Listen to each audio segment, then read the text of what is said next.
On this digital immediate clip, we're going to look at the power of the creative subconscious, its ability to problem solve and find the answers to all of the things we place inside our subconscious mind that need solutions.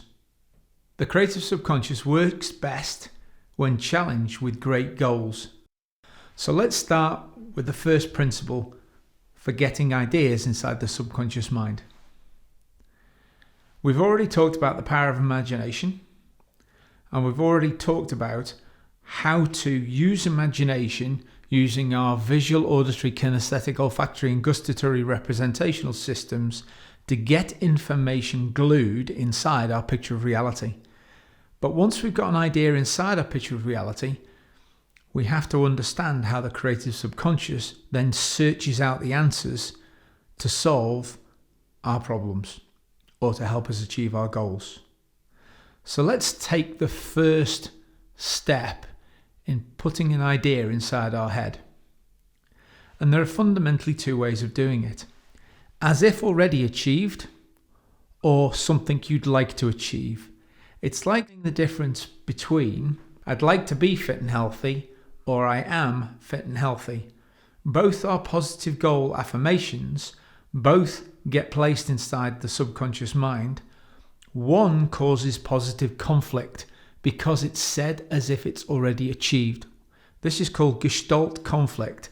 It's a positive conflict which drives creative subconscious to resolve the conflict by getting you to achieve the goal.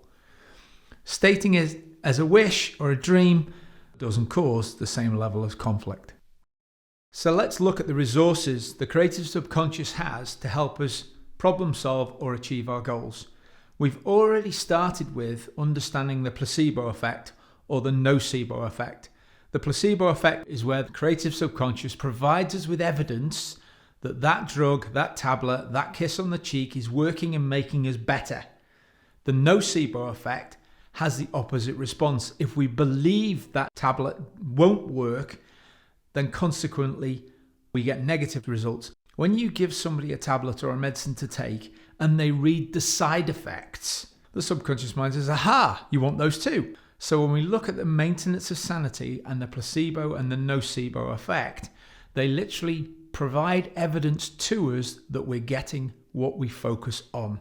So maintenance of sanity is the first step. Getting a picture inside our head that's positively stated. Maintenance of sanity then tunes creative subconscious resources towards achieving that goal. Creative subconscious is responsible for drive and energy. And drive and energy seems to be for some people an almost limitless resource, while others seem to struggle to drag their butt out of bed every morning. Again, this is down to how the mind works.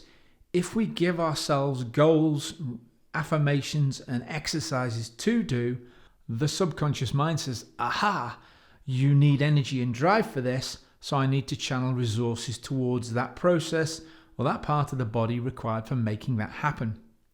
A great example of this is you're driving home from work. You say to yourself, I need to get fit and healthy. To be fit and healthy, I need to run 3 times a week. And as you're driving home and you're 5 miles out, your subconscious mind starts saying, well, I'm going for a run when I get home. It's already raising your heart rate. It's already releasing adrenaline for exercise. It's already preparing your body, even though you've not even got your trainers on. The creative subconscious mind is devoting drive and energy towards exercise because it knows that's what's coming next.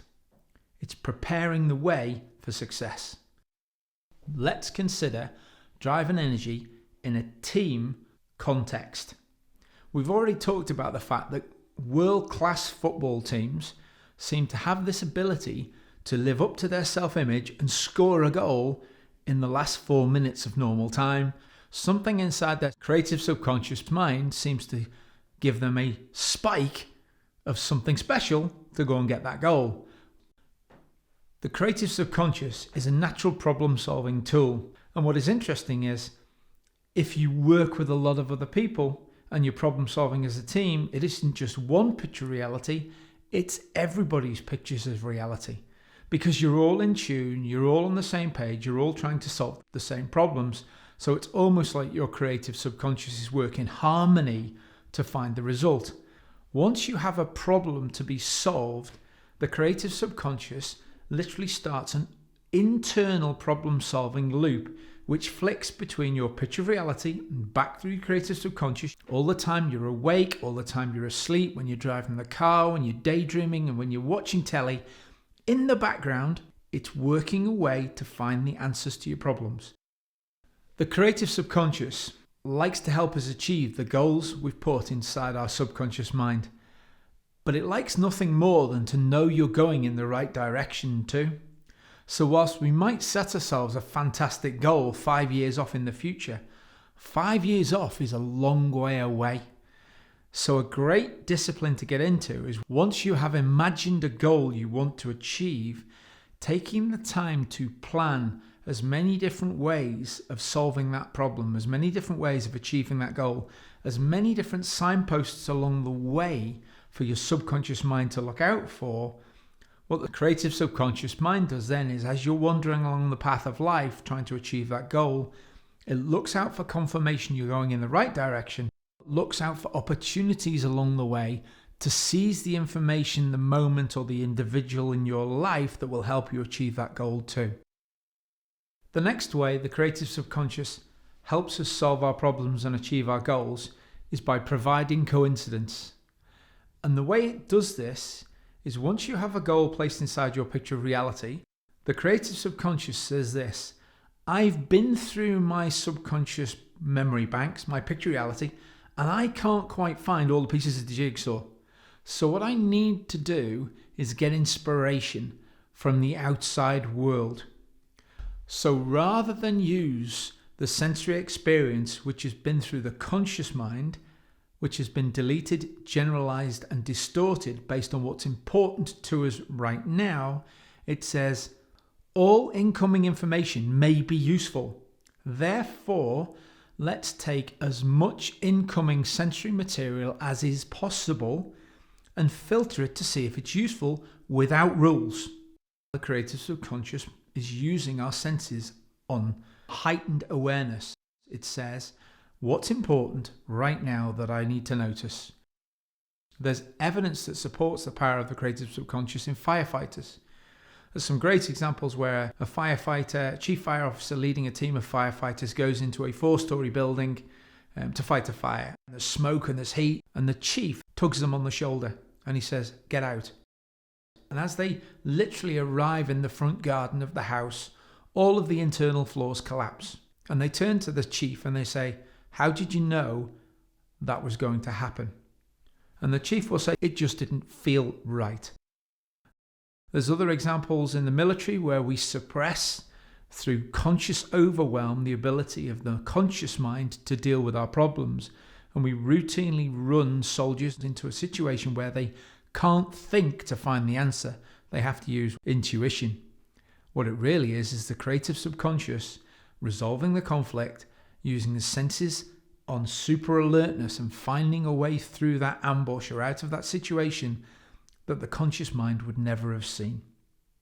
So our senses send unfiltered and unchecked information straight into the subconscious mind, just in case it's important. And a great example of this is, you've been thinking through a problem at work for days and you can't find the answer. So you park it. The following morning you're driving into work and something says, look over there. So you do. Your creative subconscious mind had suddenly realized that that framework, that structure, whatever it was it saw, was part of the answer to your problem, the last piece of the jigsaw. A final part of the creative subconscious's ability to provide coincidence is understanding that our sensory awareness is typically tuned by our consciousness. So our conscious mind says, what's important to me right now, acts as a filter on the senses' ability to notice information. And the best example you can use to describe this is the difference between peripheral vision and foveal vision. Foveal vision is controlled by the conscious mind. Now, the conscious mind's focus is on content. What's important right now, i.e., in the moment right in front of us. The subconscious mind gets information from the peripheral vision. The subconscious mind's focus is on context. How does this fit with the bigger picture? The creative subconscious mind uses our senses in a super awareness state to notice stuff that might fit in the bigger scheme of things. Where else can I use this? How else is this important? What else can this be used for? And that's the difference between conscious awareness and using the senses and only being aware of maybe 1% of the available information versus the creative subconscious mind's ability to tune every sense to look out for stuff that might fit or might help me in the big picture scheme of things. The creative subconscious mind is the powerhouse of generating new and improved you behaviors. Yet so many of us spend our time focusing on what we don't want, what we don't want to happen, the person we don't want to be. That never engages with the creative subconscious mind in a positive way. When we can take a goal, an affirmation, and post it inside our picture of reality, that gives our creative subconscious something to aim for.